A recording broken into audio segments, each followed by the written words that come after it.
Let's talk volume eating and fat loss, my friend. If fat loss is your aim, one of the strategies that I give my clients is teaching them to eat large volumes of nutrient-dense food. The nutrient-dense part is really important for smaller amounts of energy. Now, every single one of these items here all contains 140 calories.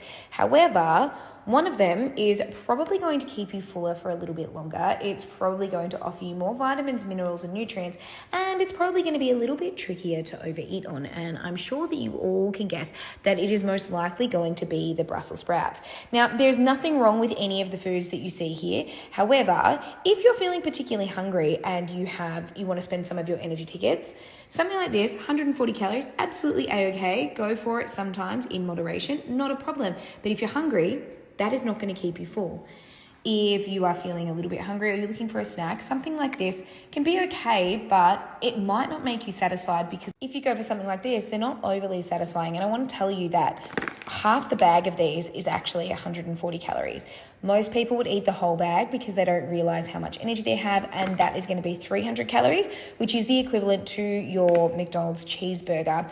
A lot of people would consider a cheeseburger a meal, where they might consider these just a snack. So they're not something that I recommend to my clients, especially if they're aiming for weight loss, because if they're hungry, I would rather them eat a volume amount of nutrient-dense food. Now, I know Brussels sprouts aren't anyone's thing, but you can see that this is actually a really large volume of Brussels sprouts, and I'm not going to eat all of that for lunch. It's actually for me and Robbie. I'll probably only have 4, and I'll cut them in half. He will have the rest. And then if I'm looking at this smaller amount of food, if I'm only having 4, I'm probably looking at like 50 calories there.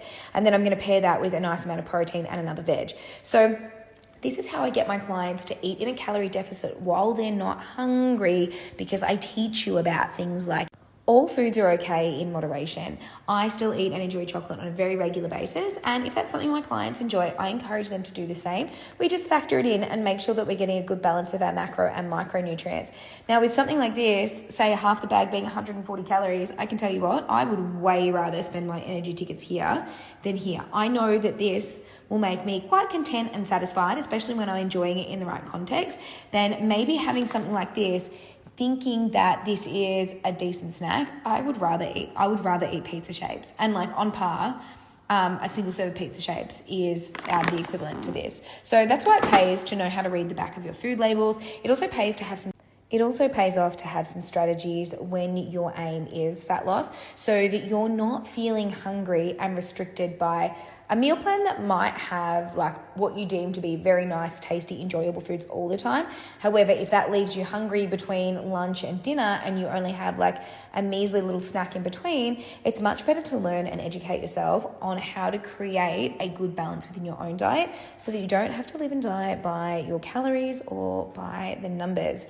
So I'm going to go chop these up, and if you haven't tried baked sprouts, I highly recommend baking the sprouts, a little bit of Parmesan cheese. I call it like a cheesy sprout smash. I absolutely love it. Or sometimes I actually just enjoy having them with cottage cheese. I know that sounds like a weird thing to do, but I love it.